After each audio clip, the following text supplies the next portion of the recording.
찬송가 406장 찬송드립니다.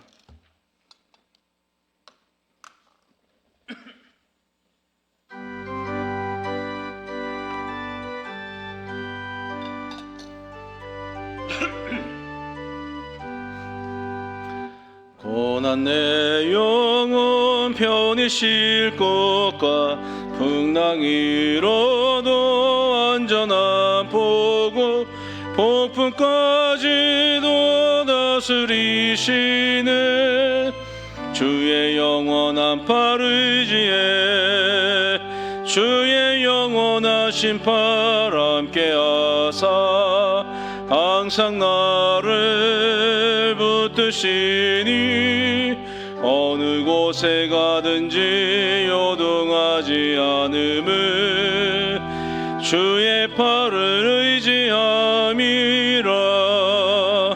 세상 친구들 나를 버려도 예수 늘 함께 동행함으로 주의 은혜가 충만하리니 주의 영원한 팔 의지에 주의 영원하신 팔 함께 하사 항상 나를 붙드시니 어느 곳에 가든지 요동하지 않음을 주의 팔을 의지함이라.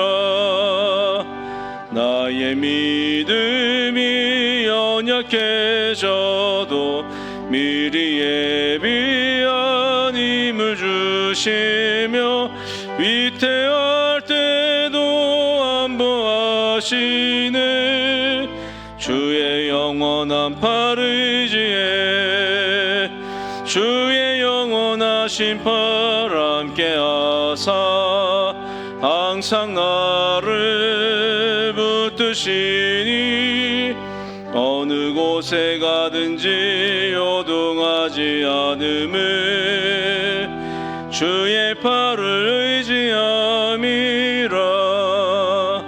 능치 못한 것 주께 없으니 나의 일생을 주께 맡기며 나의 모든 짐 대신 지시는 주의 영원한 팔 의지에 주의 영원하신 팔 함께 하사 항상 나를 붙드시니 어느 곳에 가든지 요동하지 않음을 주의 팔을 의지함이라.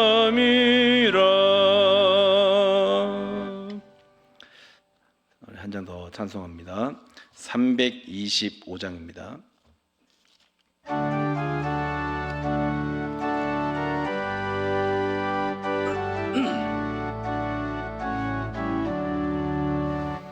예수가 함께 계시니 시험이 오나 겁없네 기쁨의 근원 되시는 예수를 위해 삽시다. 날마다 주를 섬기며 언제나 주를 기리고 그 사랑 안에 살면서 딴 길로 가지 맙시다.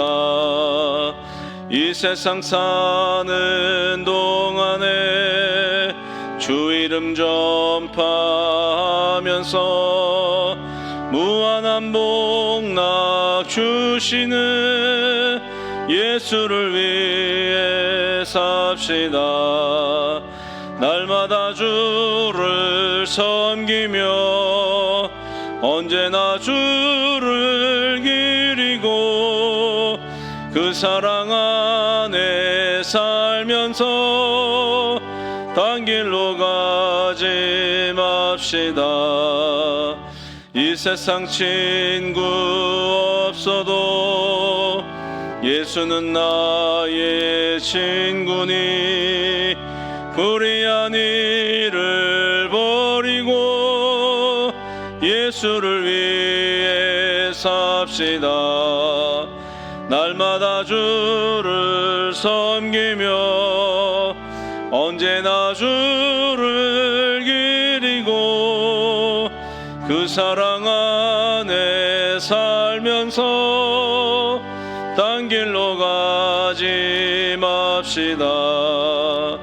주께서 심판하실 때 잘했다 칭찬하리니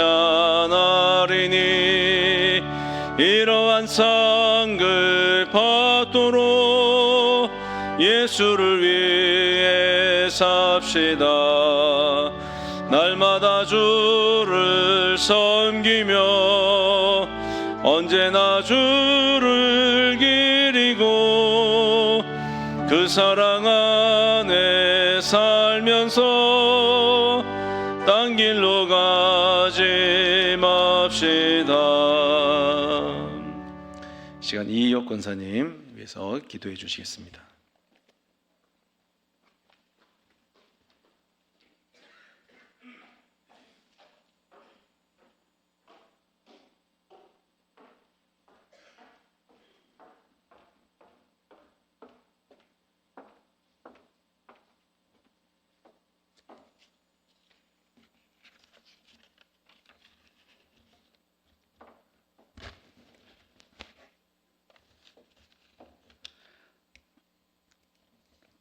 영원한 생명의 근원이 되시는 하나님, 우리 영혼이 주를 찬양합니다.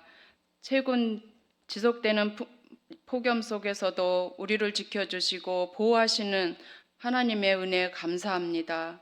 하나님께서 때를 따라 주시는 은혜를 경험하고도 자족하지 못하고 부족한 것만을 바라보며 불평하는 어리석음을 용서하여 주옵소서. 세상 일이 급급하여 하나님이 원하시는 뜻과 달리 주님이 기뻐하시는 일을 감당하지 못했습니다. 그럼에도 불구하고 자비와 긍휼이 무궁하신 하나님의 은혜로 우리를 진멸치 아니하시고 예수의 피로 힘입어 성소에 들어갈 담력을 얻게 하시니 참 감사합니다. 하나님 아버지, 세상은 점점 악하여 사회의 구석구석이 상처로 얼룩져 갑니다. 성령님, 우리에게 임하여 주옵소서. 이 시간 목사님을 통해 주시는 말씀이 우리 안에 들어와 돌같이 굳은 마음과 그릇된 것들을 버리고 내가 변하고 가정이 변하며 세상을 변화시키는 작은 미랄이 되기를 소망합니다. 사랑과 은혜가 풍성하신 하나님, 자연재해로 고통받는 이들과 육신의 질병과 삶의 무게로 힘들어하는 이에게 소망의 주를 바라보며 믿음으로 일어서게 하여 주옵소서. 교회 학교를 위하여 기도합니다. 이번 여름 성경 학교를 마친 교회 학교 어린이와 청소년들에게 나를 향한 하나님의 놀라운 계획이 있음을 발견해 나가게 하시며 주님이 주시는 영원한 지혜를 따라 세상을 이기는 강한 군사가 되게 하옵소서. 날마다 그렇게 성장해 가도록 성령님 인도하여 주시옵소서. 이 모든 말씀 예수님의 이름으로 기도하옵나이다. 아멘.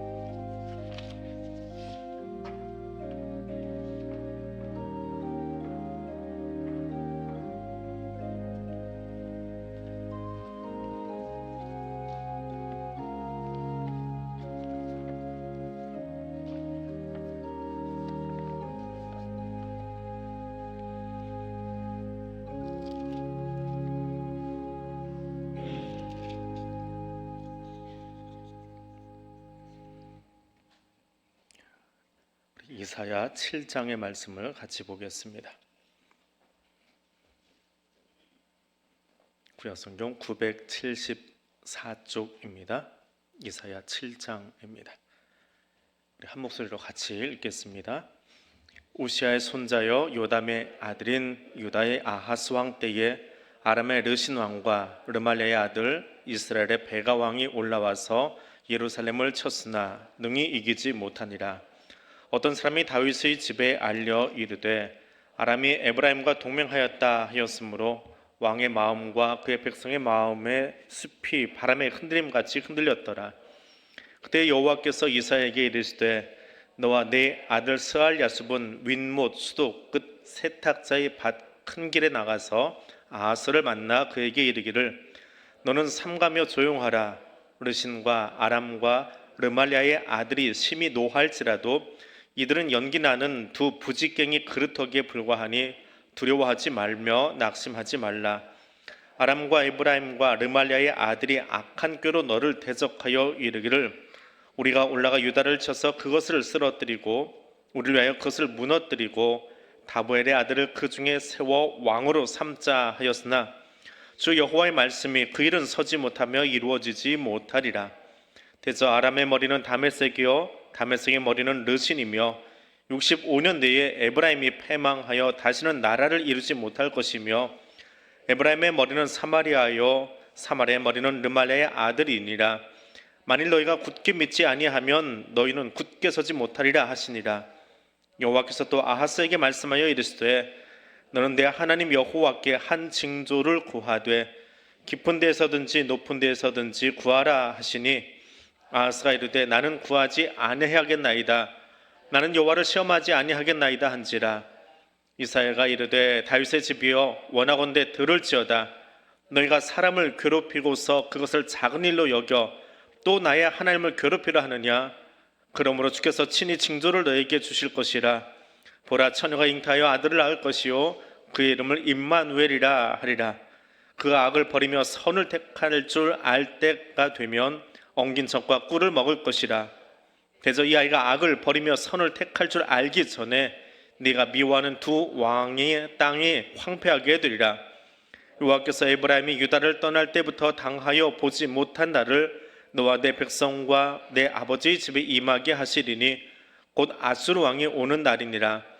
그날에는 여호와께서 애굽 하수에서 먼 곳에 파리와 아수르 땅에 벌을 부르시리니 다 와서 거친 골짜기와 바위 틈과 가시나무 울타리와 모든 초장에 앉으리라. 그날에 주께서 하수 저쪽에서 새내어 온 삭도 곧 아수르 왕으로 내 백성의 머리털과 발털을 미실 것이요 수염도 깎으시리라. 그날에는 사람이 한 어린 얌소와 두 양을 기르리니 그것들이 내는 젖이 많으므로 엉긴 젖을 먹을 것이라. 그 땅 가운데 남아있는 자는 엉긴 젖과 꿀을 먹으리라. 그날에는 1000그루의 은 1000개의 가치가 있는 포도나무가 있던 곳마다 찔레와 가시가 날 것이라. 온 땅에 찔레와 가시가 있으므로 화살과 활을 가지고 그리로 갈 것이요 보습으로 갈던 모든 산에도 찔레와 가시 때문에 두려워서 그리로 가지 못할 것이요 그 땅은 소를 풀어 놓으며 양이 밟는 곳이 되리라. 아멘. 성탄절기가 되면 꼭 한 번은 인용하는 성구가 하나 있습니다. 마태복음 1장에서 인용을 하든지 아니면 이사야서 7장에서 직접 인용을 하든지 오늘 14절에 나오는 이 본문을 대림절부터 시작해서 한 달 이내에 한 번은 꼭 들어보게 되는 그런 구절입니다. 처녀가 잉타하여 아들을 낳을 것이요 그의 이름을 임마누엘이라 하리라. 마태복음 1장 23절에서는 그것을 번역까지 해놓았지요. 이를 번역하면 하나님이 우리와 함께 계시다 합니다. 주님이 우리와 함께 하십니다. 대림절입니다. 성탄절 준비하십시다. 그러면서 이 구절을 그렇게 끌어다 씁니다. 근데 마태복음에서 이 구절을 인용할 때의 의미하고 이사야서 안에서 이 구절이 있는 위치하고는 내용이 사뭇 다릅니다. 성경은 항상 세상 사람들의 역사 속에 들어와서 그 역사의 현장에 하나님이 직접 이야기하시는 말씀입니다. 그래서 모든 성경은 1차 독자가 누구인지를 알아야 됩니다. 제일 처음 이 말씀을 들었던 사람들이지요. 그들에게 주신 말씀이거든요. 그리고 나서 그 말씀이 오늘 나에게 주시는 의미는 또 무엇인가 그렇게 찾아가야 됩니다. 그렇지 않고 이 과정을 다 건너뛴 다음에 무조건 이사야서 주전 800년 전에 있었던 735년에 있었던 그 이야기를 끌어다가 오늘 나에게로 그냥 곧장 접목시켜버리면 중간에 있었던 1차 독자라든지 이것을 다시 해석한 사람들의 이야기는 다 묻혀버리는, 그래서 하나님이 원래 이사야를 통해서 그 땅에 주었던 메시지는 사라져버리는 그런 우를 낳게 됩니다. 자, 오늘 7장은 1절에서 9절까지 아하스라고 하는 왕에게 가서 예언하라, 말씀을 전달받아서 옮기라라고 하는 것이 예언입니다. 예언하라라고 하는 것이고, 10절에서 17절까지 말씀 속에서는 임마누엘 징조에 관한 예언의 말씀이 있습니다. 그리고 18절에서 마지막 절까지는 아수르가 너희를 심판하러 온다라고 하는 이야기입니다. 예언은 출발점은 하나님입니다. 하나님이 선지자를 통해서 혹은 성경 기자들을 통해서 우리에게 주시는 메시지입니다. 그 말씀이 선포되는 곳은 땅입니다. 하늘에서 선포되지 않아요. 예언자들의 입을 통해서, 선지자들의 입을 통해서, 복음서 기자들을 통해서 땅에서 선포됩니다. 그럼 선포된 그 말씀은 그 말씀을 들었던 청취자들 혹은 예배자들이 그들의 삶의 현장에 선포되었기에 그 말씀을 듣고 결단하고 그들의 삶을 고쳐야 되는 혹은 적용시켜야 되는 과제가 주어집니다. 그래서 하나님은 이 말씀을 천상에 있는 천사들에게 주신 것이 아니라 우리 삶의 자리, 그리고 우리 역사의 현장에 곧장 주고 계세요. 마찬가지로 이사야서 7장도 당시 아하스 왕 때의 그 땅의 사람들에게 주신 말씀이에요. 이 말씀을 들었으면 직접 들은 사람은 아하스지요. 그리고 아하스 때 그곳을 살고 있던 유다 백성들, 그 역사 현장을 살고 있던 사람들에게 하나님이 주신 메시지라고 하는 겁니다. 그래서 임마누엘이라고 하는 이 예언도 후에 마태가 인용을 했고, 주후 1세기에 헤롯 대왕 시절에 예루살렘을 중심으로 한 그 이스라엘에게 주어진 메시지이지만 인용되기 전에 먼저는 이사야를 통해서 아하스 왕 때에 주전 8세기의 이스라엘, 특별히 남유다 백성에게 주어진 메시지라고 하는 겁니다. 그래서 오늘은 이 이사야서를 그 관점에서 먼저 보는 거예요. 이사야서 강해를 하는 이유는 오늘 우리에게로 가져오기 전에 먼저 이 시대의 사람들에게 어떤 의미로 주어졌고, 그러면 동일하게 우리는 이 메시지를 나에게는 어떻게 적용시키느냐라고 하는 거죠. 이사야서 7장의 배경은 주전 8세기에 아수르라고 하는 제국이 등장하면서 일어난 사건입니다. 이 아수르는 겉으로는 블레셋을 치기 위해서 이스라엘을 경유합니다. 왜냐하면 서쪽 지중해로 나가야 지중해 무역 상권을 잡을 수 있거든요. 그래야 유럽으로 나가는 교두보를 마련할 수 있기 때문에 빌미가 되는 것이 블레셋 땅, 이스라엘 서쪽에 있는 지중해 연안에 있는 이 블레셋 땅을 우리가 점령해야 되겠다, 길 터라라고 하는 거예요. 마치 임진왜란 때 일본이 조선한테 길 터라, 우리 중국으로 나가겠다라고 하는 것과 똑같은 이치입니다. 길 터라, 우리 지나가겠다. 그러면서 너희가 애굽 눈치 볼래? 아니면 우리하고 편먹고 블레셋 치는데 동조할래? 하면서 북이스라엘과 남유다를 협박을 하고 있는 겁니다. 자, 그런데 이렇게 아수르가 막 일어나면서 이 일을 하고 있을 때 당시 이 중근동 지역의 맹주는 누구냐 하면 아람이라고 하는 나라예요. 아람도 하나의 제국이죠. 나라라기보다는 제국인데 신약 성경은 아람어로 기록이 되어 있어요. 히브리어와 아람어는 비스무리합니다. 이 아람은 이스라엘 사람들에게 굉장히 많은 영향을 미쳤던 민족이에요. 근데 아람이 내가 맹주인데 이제 막 생겨난 신생 국가 아수르가 내 지경을 통과해서 이스라엘 통과해서 저기로 가겠다? 말도 안 되는 소리지요. 그러니까 당시의 맹주니까 북이스라엘이 그런 거야. 야, 너 나하고 손잡고 저 아수르 본때 좀 보여주자 라고 이야기를 합니다. 근데 북이스라엘은 곧장 끄떡끄떡해요. 알겠습니다. 뭐 형님 말이라면 따라가야지요. 근데 우리만 있는 게 아니고 저 밑에 우리 남쪽에 우리 아우도 있어요. 왜냐면 북쪽의 입장에서는 지파가 10개고 남쪽은 지파가 2개밖에 안 되거든요. 그러니까 사실 힘으로 따지면 북이스라엘이 훨씬 강력해요. 그런데 북이스라엘이 저 남쪽도 데리고 갑시다. 어차피 우리 한 형제니까, 한 언어스니까 같이 하면 좋겠습니다 하면서 남쪽에다 노크를 해요. 야, 우리 같이 편먹고 아람하고 손잡고 저 아수르 아예 싹부터 잘라버리자라고 이야기를 하고 있는 겁니다.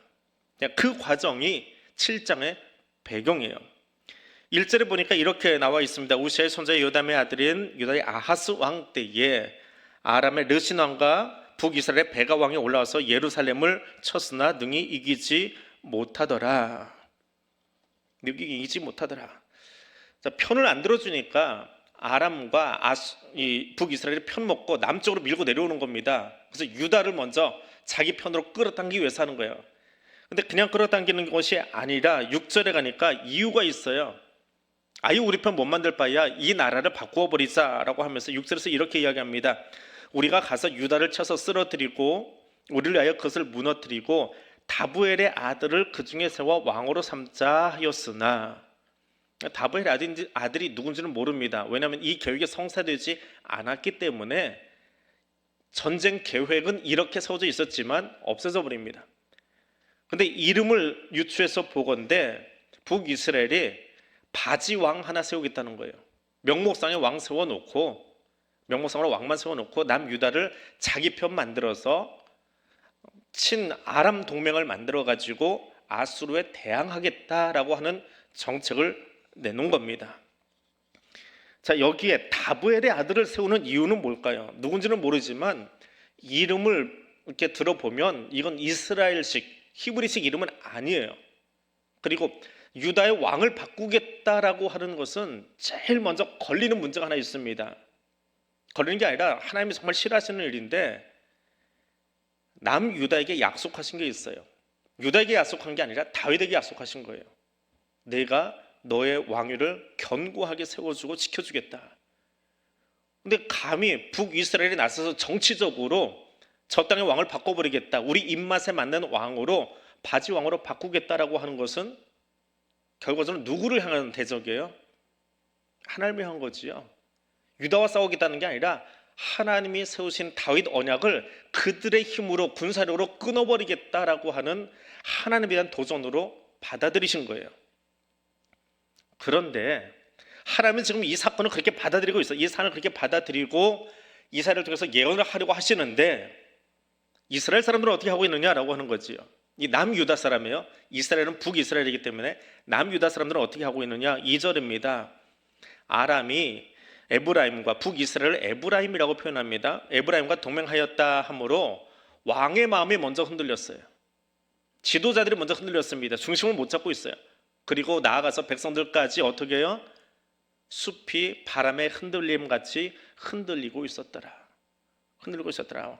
두려움에 빠졌다라고 하는 겁니다.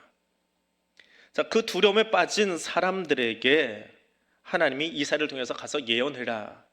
근데 혼자 가지 말고 스알랴숲을 하나 데려가라 라고 이야기합니다. 스알랴숲은 아들인데 이때 나이가 한 3, 4살 정도 되는, 이제 막 걸음마 시작하고 있는 아들일 것으로 추정을 합니다. 나이를 그 정도로 추정을 합니다. 근데 스알랴숲의 뜻이 뭐냐 하면, 여러분 성경 가지고 있는 것 중에 난하주라는 거 있지요. 몇 번 설명드렸는데 성경 아래쪽에 보면 번호를 따가지고 이렇게 노문에 각주처럼 표시된 게 있어요. 거기에 스알랴숲은 남은 자가 돌아오리라 라는 뜻을 가지고 있습니다.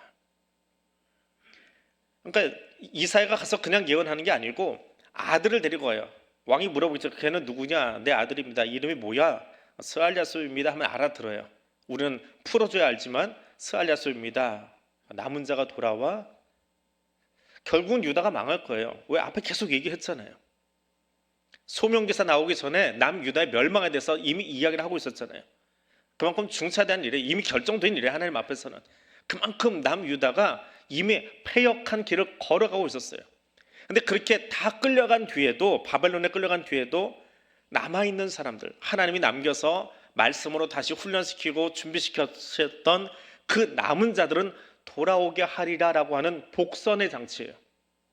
그 복선으로 스알랴숲을 끌어안고 가는 거예요. 근데 어디로 갑니까? 3절로 갑니다.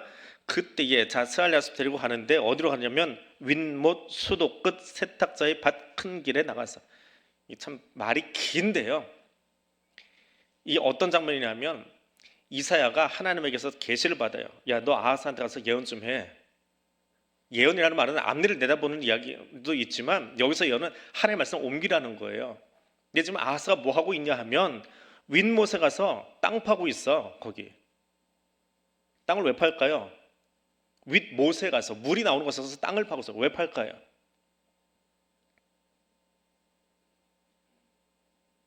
여기서 이해가 안 되니까 뒤에 말들이 엉뚱하게 흘러가는 거예요.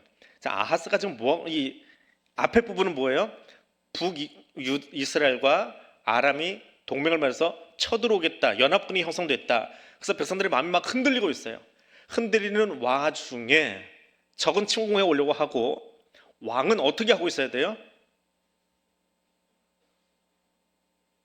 적이 쳐들어오니까 뭐 해야 돼요? 전쟁 준비해야지요. 전쟁 준비하는데 윗못에 가서 땅 파고 있어요. 왜 땅을 파요? 현대전에서는 이런 일은 없습니다. 이건 고대 전쟁이기 때문에 있는 거예요. 자, 적이 쳐들어오면 예루살렘은 가보신 분들은 혹은 지도를 봐도 알 수 있어요. 하반기에 지도 가지고 한번 설명을 해드릴게요. 예루살렘은요, 이게 언덕 위에 있어요. 이 간대상처럼 이 평지보다 조금 더 위에, 텔이라고 불러요. 이스라엘에서는 텔 위에 성이 지어져 있어요. 그러니까 전쟁이 나면 물을 길러쳐 밑으로 내려가야 돼요. 그러니까 어떻게 해요? 전쟁을 오래 해야 되잖아요. 이게 위에 있는 성이기 때문에, 산 위에 있기 때문에 적이 오면 제일 먼저 하는 게 꼼짝없이 둘러싸버립니다. 그 지역을 둘러싸서 나가지 못하게 만들어요. 그럼 며칠만 지나면 먹는 거 없어서 목이 마르니까 어떻게 해요? 물을 성 밑으로 끌어와야 돼요. 그래서 밑에서 두레방 내려가지고 끌어올리면 될 수 있게끔 저 윗못 기온샘 거기까지 가가지고 땅을 파는 거예요. 그래서 그 땅을 자기 성 안으로 밑으로 쭉 가져와요. 이게 아들 때 만들어져요. 완전히. 그래서 그것이 히스기야 터널이에요. 그게 굉장히 정교한 토목공사였어요. 양쪽에서 파들어가가지고 소리 듣고 차 파들어가가지고 약간의 오차를 가지고 결국은 땅속에서 만나요. 둘이. 북한 땅굴처럼 밑으로만 파고 들어온 게 아니라 양쪽에서 파고 들어가서 중간에 만나요. 그리고 이 경사도를 잘 맞춰가지고 기원섬에서 예루살렘 상 밑에까지 물이 내려오게 만들어 놨어요.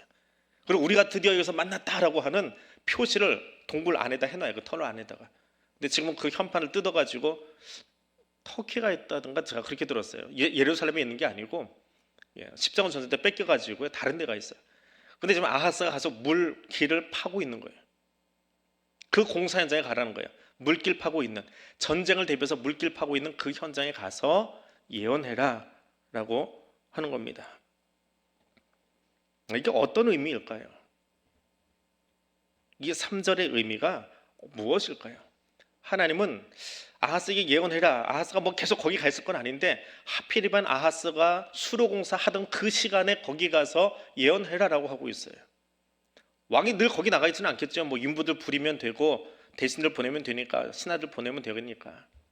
하필 거기 가 있는데 사람의 힘으로 전쟁을 준비하고 있던 그 시간 그 자리에 가서 사람의 힘으로 이 전쟁 막으려고 하지 마 라는 메시지를 전달하고 싶은 거예요.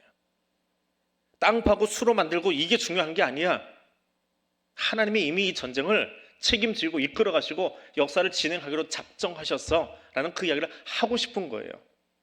그래서 윗못으로 가서 예언하라 라고 하는 겁니다. 그러면서 말씀하세요. 두려워하지 말아라. 저 아람 그리고 이스라엘이 연합을 맺어서 공격하고 있는데 4절입니다. 그들은 연기나는 두 부직갱이 그루터기에 불과하니 두려워하거나 낙심하지 말아라. 그리고 9절에 가서는 이렇게 이야기합니다. 너희가 9절 하반절에 만일 너희가 굳게 믿지 아니하면 너희는 굳게 서지 못하리라.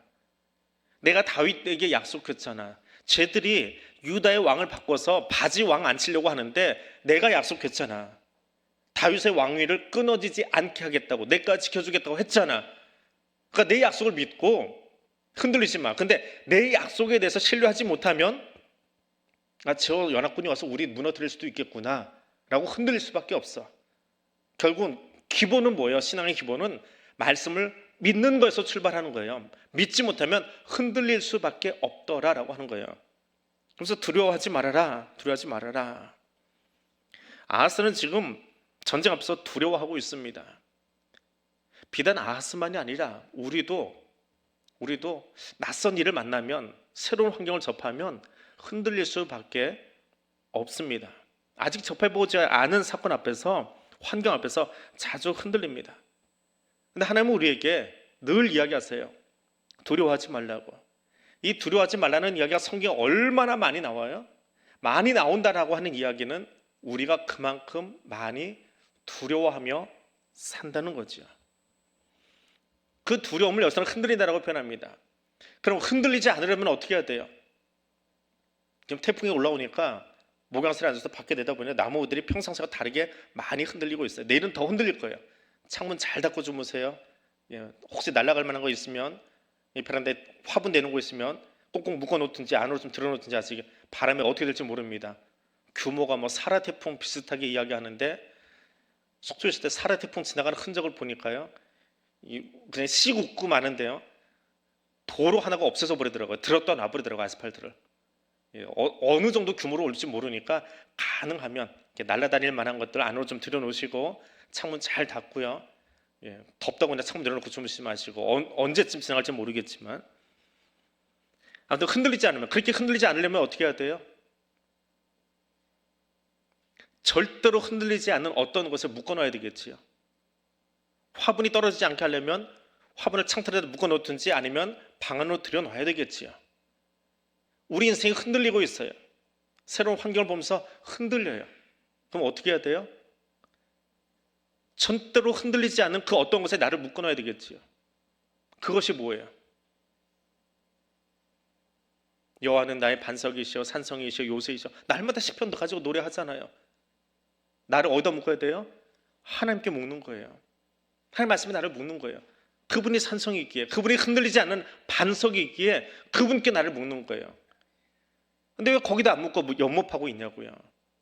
근데 거기다 안 묶고 아수르 편들까? 쟤들은 아람하고 편들었으면 우리는 아수르 편들까? 왜 이 고민하고 있냐고요. 그걸 가지고 지금 이사야가 가서 이야기하고 있는 거예요. 하나님이 약속하셨잖아. 다윗 언약해 주셨잖아. 그 말씀 믿는다면, 그거 믿는다면 거기다 내 삶을 묶어놔. 근데 왜 그거 안 하고 다른 거 하고 있어? 왜 엉뚱한 데 가서 삽질하고 있어? 정말 삽질하고 있잖아요. 땅 파고 있잖아요. 그거 하지 말라는 거예요. 흔들리는 사람끼리 만나면 어떻게 돼요? 나도 흔들리는데 또 한 사람이 옆에 같이 있어. 그럼 어떻게 돼요? 공명 효과라고 아세요? 소리가 더 커져요. 더 쨍하게 소리가 나요. 이 마이크가 스피커 옆에 가까이 가버리면요, 간혹 이게 조절이 잘못돼가지고 귀를 찌는 것 같은 소음이 날 때가 있지요. 흔들리는 사람끼리 만나면 공명 효과가 나가지고요, 더 많이 흔들려요. 더 무서웠어요. 그때 누군가 이것을 이겨낼 수 있는 사람이 필요해요. 아이가 밤길을 걸을 때 무섭잖아요. 그러면 아빠 다리 붙잡고 엄마 다리 붙잡고 가잖아요. 엄마는 무서워도 안 무서운 척하고 가줘야 아이가 힘있게 가지요. 예전에 그 리더스 다이제스트 한참 제가 구독하고 있어요. 거기에 나왔던 이야기예요. 딸아이가 이제 결혼식이 열려가지고 들어가는데 처음 결혼식이 얼마나 무서워요. 이 길 걸어간다는 게. 그리고 저 앞에는 저 남자, 이제 저 사람이 내 신랑이고 내 남편 될 사람인데, 야, 이 길 들어가면 이제 돌아설 수 없는 길인데, 그리고 이 첫 걸음, 이 드레스가 좀 불편하지. 여자분들 입어보시지 알지만 이거 편한 옷, 예쁘긴 한데 편한 옷은 아니에요. 이걸 잡고 한 손 아빠를 잡고 걸어가야 되겠는데 몸이 막 떨리더래요.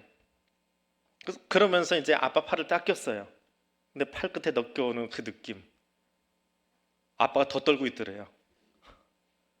그래서 나만 떠는 게 아니구나. 내 아빠도 지금 나를 저기로 데려다가 주면서 아빠도 힘들구나. 그래서 그 팔로 그 웨딩드레스 안쪽으로 숨겨진 그 팔로 아빠 팔을 꽉 잡아줬대요. 그때 아빠와 마주쳤던 그 눈빛을 잊어버리지 못한대요. 그래서 그 떨림이 서로 눈이 마주치면서 멈추고 생애 정말 멋있는 그 행진을 아빠와 함께 할 수 있었습니다라고 하는 그 묘사를 길게 해놓은 대목을 읽은 적이 있어요. 사람을 의지하면, 흔들리는 사람을 의지하면 공명 효과 때문에 같이 흔들려요. 그러나 하나님을 의지하면 흔들리지 않아요. 그래서 하나님이 이야기합니다. 너희가 두려워하는 그 북이스라엘과 아람은 부지깽이에 불과해 라고 이야기합니다. 부지깽이가 뭔지 아시죠?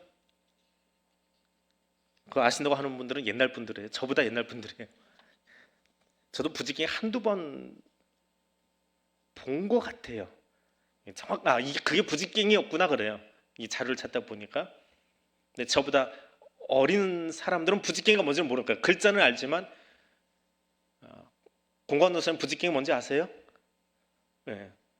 성경 공부하고 신학을 했는데 부지깽이가 뭔지 몰라요. 글자는 있는데 아궁이에 불을 넣어놓고 이 불이 잘 붙을 수 있도록 휘젓고 있는 긴 막대기, 이걸 부지깽이라고 한대요. 설명으로 듣는 거예요, 공전도사님은. 근데 부지깽이를 직접 해보셨던 분들은 알죠? 이게 어떤 건지. 근데 아람과 이스라엘이 이 부지깽이래요. 이 긴 막대기를 불을 붙이기 위해서 이렇게 쑤시고 있는, 이렇게 들척여주고 옆에 있는 섭들을 이렇게 밀어 넣어주고 불을 넣어주고 하는 건데, 이 부지깽이 끝에 불이 붙었어요. 이렇게 휘젓고 있다 보니까. 근데 아이들이 처음 아궁이에 가서 이 부지깽이 가지고 이렇게 불을 피우고 하고 있다가 불 붙어버리면 어떻게 해요? 불이야! 그러고 던져버려요. 놀래가지고. 아하스가 딱 지금 그런 짝이라는 거예요. 부지깽이에 불이 붙어봤자 어른들은 알잖아요. 꺼내가지고 휙 털어버리면 불 꺼져요. 그리고 연기만 뽀록뽀록 나요. 하나님 입장에서는 지금 이런 상태라는 거예요. 아람과 이스라엘이 불은 붙었는데 연기가 올라오는. 그래서 영어 성경에서는 스모킹 막대기, 연기 나는 막대기라고 이렇게 번역을 해놨어요. 그러니까 그렇게 무서운 거 아니에요. 그냥 흔들면 연기밖에 안 나요. 그렇게 쓰고 버릴 막대기예요. 하나님의 입장에서는 아람이나 이스라엘이나 그거밖에 안 돼요. 근데 거기 불 붙었다고 아하스는 놀라가지고 어머 불이야 큰일 났어 어떻게 하고 지금 수로바로 갔더라 라고 하는 겁니다. 그러면서 말씀하십니다. 하나님만 의지해라. 하나님만 의지해라. 그리고 내 말이 그렇게 잘 신뢰가 안 돼서 너 지금 우물 파고 있으면 11절에 가서 이야기합니다. 너는 하나님 여호와께 한 징조를 구하라. 그게 하늘에 있는 징조든지 여호수아가 회를 물려놓은 것처럼, 아니면 땅에 있는 징조든지 기드온이 수건 갖다 펼쳐놓고 양털 갖다 놓고 물에 적게 해주시 안 적게 해주시 한 것처럼 뭘 하든지 내가 다 들어주마. 얘기해봐라. 그랬더니 아하스가 12절에서 뭐라고 그래요?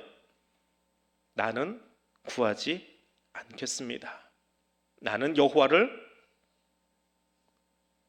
시험하지 않겠습니다.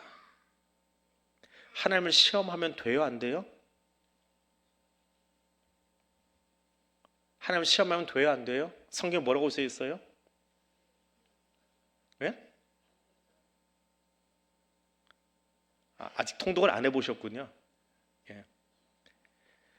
성경에는요 하나님을 시험하지 말라라는 말도 있고요, 하나님을 시험해 보아라라는 말도 있어요. 근데 우리는 자기 주관대로 하나만 기억해요. 지금 대답을 이렇게 앞에서 입술 웅얼웅얼 하는 거 보면 해도 돼요라고 말하는 사람이 있고 하지 말라라고 하는 사람도 있어요. 둘 다 맞아요. 성경은 둘 다 있어요. 근데 경우가 달라요. 어느 경우를 쓰느냐에 따라서 경우는 다른데 두 경우가 다 있어요, 성경에는. 근데 지금 여기서는 하나님이 이사야를 통해서 하나님 시험해 봐. 하나님 답해 주실 거야. 징조 구해. 라고 이야기하고 있는 거예요. 그런데 아하스가 거절해요. 나 안 하겠습니다. 나는 믿음이 있어요. 나 하나님 말씀 알아요. 그래서 굳이 하나님을 테스트하고 뭐고 그런 어리석은 짓은 안 할 거예요. 라고 하는데 실제로는 어떻게 행동하느냐? 열왕기하 16장에 가니까 아하스가 아수르 왕 디글랏 빌레셀에게 동맹을 거기다 맺어놓고요, 디글랏 빌레셀에게 사자를 보내서 이렇게 얘기합니다. 나는 왕의 신복이요 왕의 아들입니다. 이제 아람 왕과 이스라엘이 나를 친히 청하는데 올라와서 그래서 나를 구원해 주십시오라고 아하스가 아수르 왕에게 사신을 파견해요. 하나님 시험하지 않겠습니다라고 했으면, 믿음이 있습니다라고 했으면 저 짓 하면 안 되지요. 내가 가서 사람의 방법, 외교 전략으로 이 난국을 타개하겠다라고 해요. 그리고 말로만 그렇게 하는 것이 아니라, 꾸벅꾸벅한 것이 아니라 성전과 왕궁 곳간에 은금 다 내어다가 갖다 바쳐요.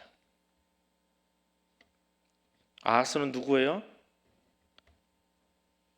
하나님의 백성 유다의 왕이잖아요. 그럼 그는 누구의 종이에요? 하나님의 종이에요. 누구의 자녀예요? 하나님의 자녀예요. 그런데 지금 뭐라고 이야기하고 있어요? 나는 디글랏 빌레셀 당신의 신복이고 당신의 아들입니다. 그렇게 이야기하고 있어요. 하나님께는 구하지 않겠다고 하면서 디글랏 빌레셀에게 가서 나를 구원해 주십시오. 우리를 구원해 주실 분이 누구인데? 우리 구원해 주실 분이 누구예요? 하나님이잖아요. 입으로는 잘해요. 입으로는 잘해요. 이게 아하스예요. 입으로는 잘해요. 하나님이 나를 구원해주십니다. 근데 진짜 하나님이 여러분의 구원 맞아요? 하나님이 여러분의 생을 구원해 주시고 책임져 줄 걸 확신하세요? 확신하는 대로 행동하세요? 아멘이 중요한 게 아니고요, 그 확신한다라고 하는 그 말처럼 행동하며 사느냐라고 하는 거예요. 기드온은 양털 가지고 하나님을 테스트했습니다. 저도 손수건 밖에다 내놓고 테스트해 봤습니다. 하나님은 기드온에게 양털 테스트를 받으셨고 허락해 주셨습니다. 젖게도 하시고 마르게도 하셨습니다. 저도 2번 다 해봤습니다. 이거 적시든지 이거 말리든지 이틀에 걸쳐서 했습니다. 하나님 어떻게 하셨어요? 안 들어주셨어요. 내가 하나님이 안 들어주셨는데 제가 시험에 안 들었어요. 시험에 들진 않았어요. 하나님은 분명 안 들어주셨는데 하나님이 나한테 이렇게 하신 이유가 뭘까? 라는 생각을 자꾸 하게 됐어요. 그러면서 그 어간에 기도원의 말씀을 묵상하고 그걸 나도 한번 해보고 싶다라고 하는 욕심을 가지고 하나님 앞에 나가면서 말씀을 계속 묵상했던 그 한 주간이 제게는 아주 소중한 시간이었어요. 그래서 말씀을 대충 내가 아는 대로만 봐서는 안 되겠다. 그때부터 신학교 가봐야 되겠다라고 하는 욕심이 생겼던 것 같아요. 그래서 신학교 가서 그렇게 말씀하고 싸운 것 같아요. 이게 진짜 맞는 말인지, 이건 어떤 뜻인지 그렇게 궁금했던 것 같아요. 그래서 제가 중고등부 시절에 저희 교회 전도사님들 저 때문에 굉장히 곤혹스러운 일을 많이 겪었어요. 이게 무슨 의미예요? 이거 무슨 뜻이에요? 이거 좀 가르쳐 주세요. 근데 사실 전도사님들도 막 배우는 시간이었잖아요. 사실은 그때는 신학교에서 배우는 시간인데 주석에도 없는 이상한 질문들을 자꾸 집어 던지니까 곤혹스러워가지고 그거는 나중에 네가 찾아봐 그러고 뒤로 물러서기도 하고 나도 몰라 그러면은 화를 내시기도 하고. 근데 저는 그게 그렇게 신났어요.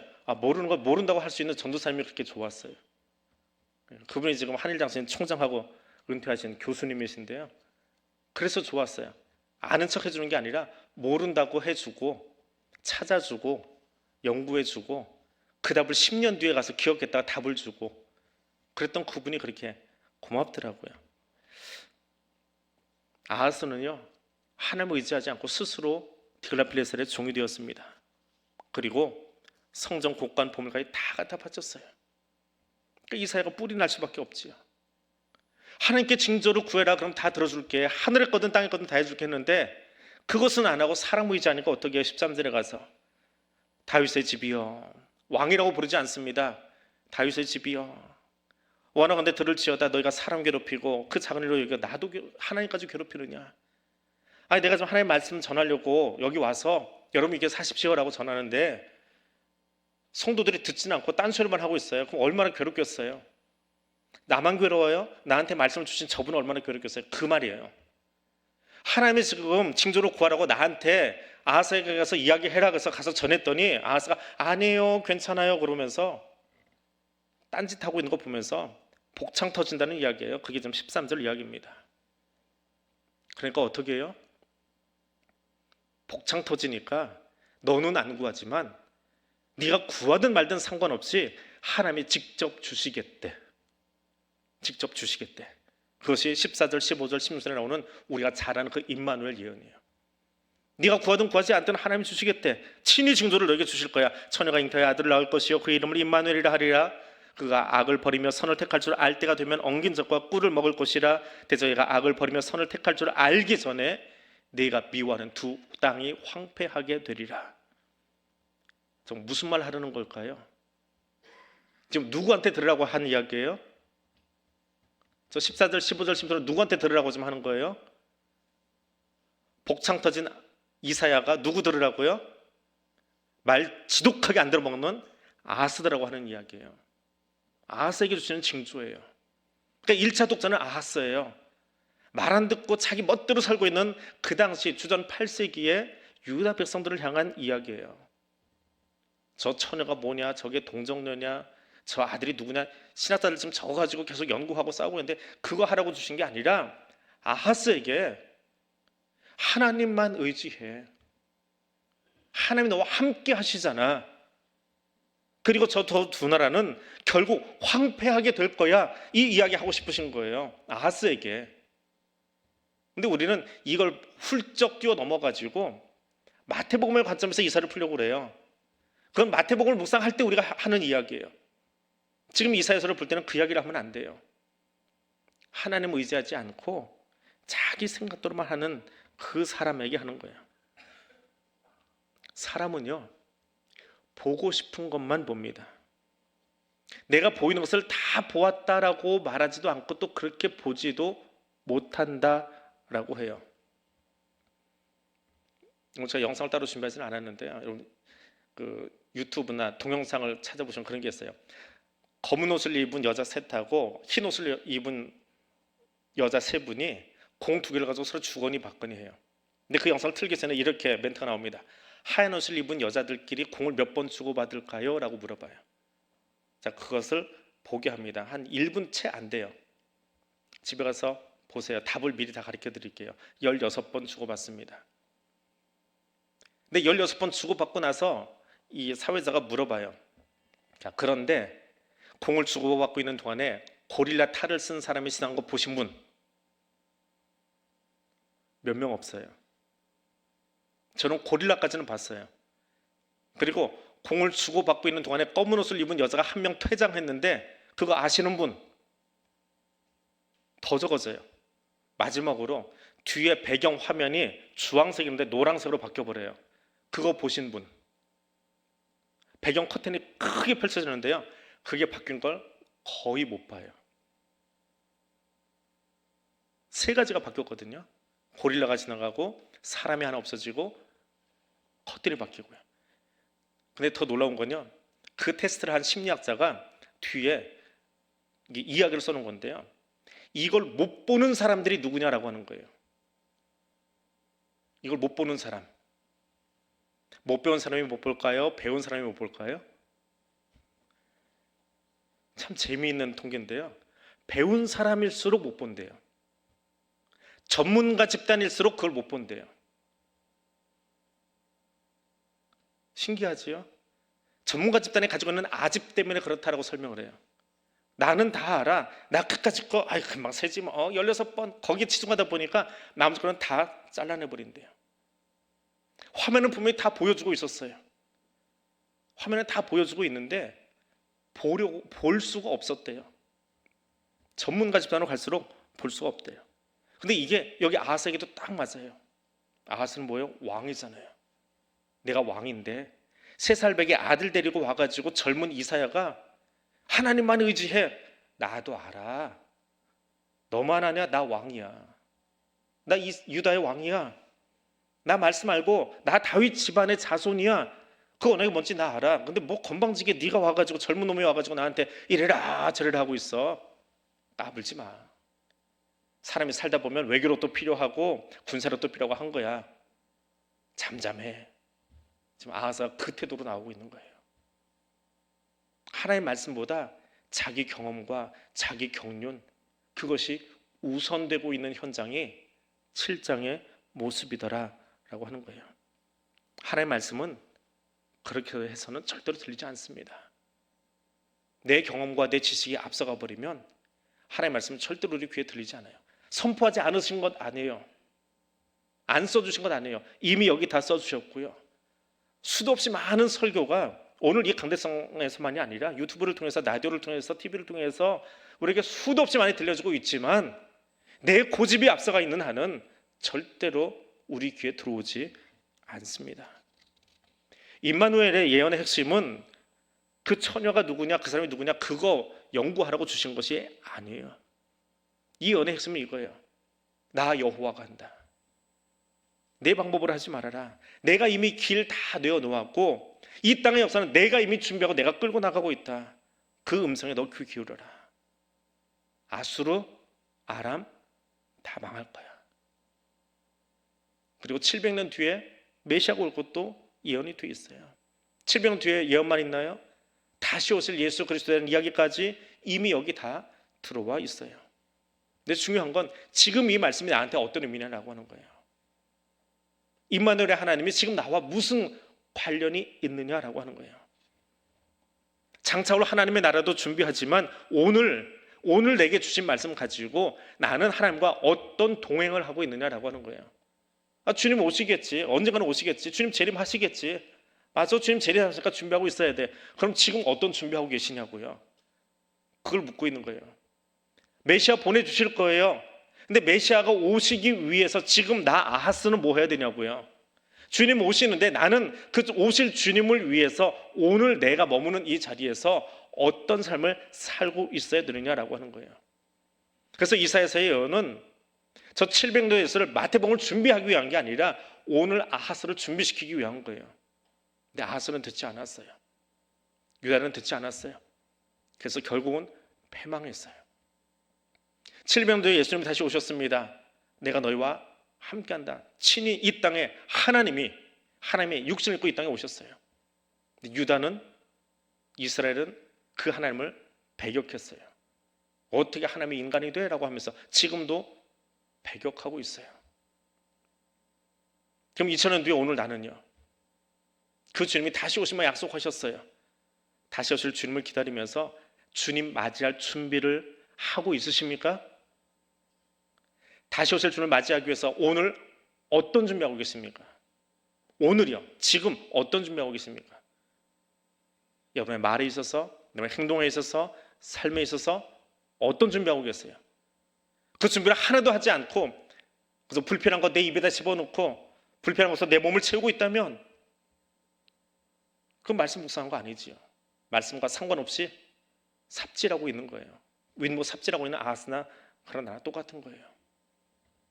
기름 준비하는 처녀는 그 삽질하는 것이 아니라 오늘 말씀대로 살기 위해서 나에게 구제로 적용하는 거예요.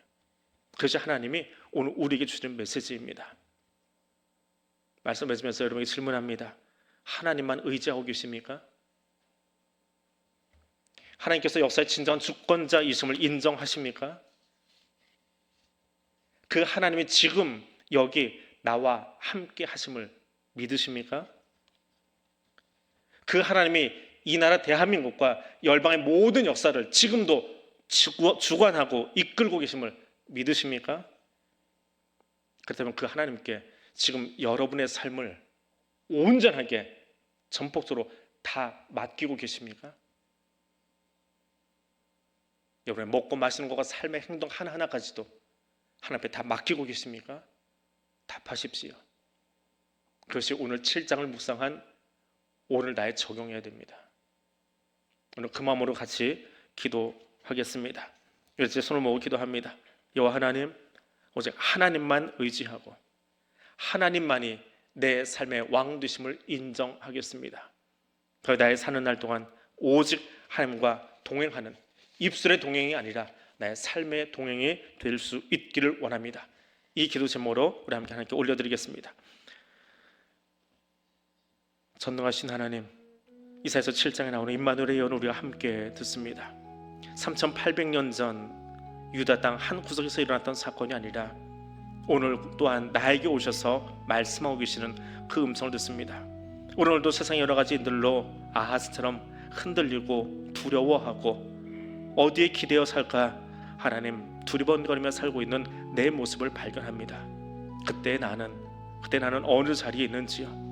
아하스처럼 내 힘으로 무엇인가를 해보려고 윗못 파고 있는 그곳에 가 있지는 않은지요. 너는 나만 의지하여라. 내가 너와 언약한 그것을 책임지고 이루어주고 완성해주겠다라고 하나님 말씀하고 계심에도 불구하고 나는 나의 요새가 되시고 산성이 되시고 반석이 되시는 그 하나님만 의지하고 있는지, 하나님만이 내 삶의 왕이라고 입술로는 인정하지만 진정 내 삶의 왕이, 내 삶의 진정한 가치가 하나님이 아닌 다른 것들을 찾아 나서고 있지 않은지 돌아볼 수 있기를 원합니다. 하나님만 의지합니다. 하나님이 역사의 주권자이심을 인정합니다. 하나님이 여기 나와 함께 하심을 믿습니다. 하나님이 대한민국과 세계 역사를 주관하신 분을 믿습니다. 하나님, 우리는 이 질문에 아멘이라고 답하였습니다. 그리고 그 답한 대로 내가 행동하며 살아가고 있는지 다시 한번 나 스스로에게 묻게 해주시고, 주님, 그 믿음이 흔들리지 아니하도록 나의 의지로는 할 수 없기에 성령 하나님의 도우심을 구하오니 여기 우리와 함께 하셔서 우리가 사는 날 모든 날 동안에 온전히 주와 동행하는 자 될 수 있도록 주님 함께 하여 주옵소서. 내가 세상 끝날까지 너와 항상 함께하리라 약속하신 그 약속을 의지하며 그 약속을 믿고 붙들고 나아갈 수 있는 하나님의 사람들 될 수 있도록 주여 여기 우리와 함께하여 주옵소서. 그때 하나님께서 책임지시고 하나님께서 이끄시는 그 아름다운 행복 자료의 삶을 살아가기 원하시는 그 하나님의 이끄심을 우리가 함께 경험할 수 있도록 주여 도와주시옵소서.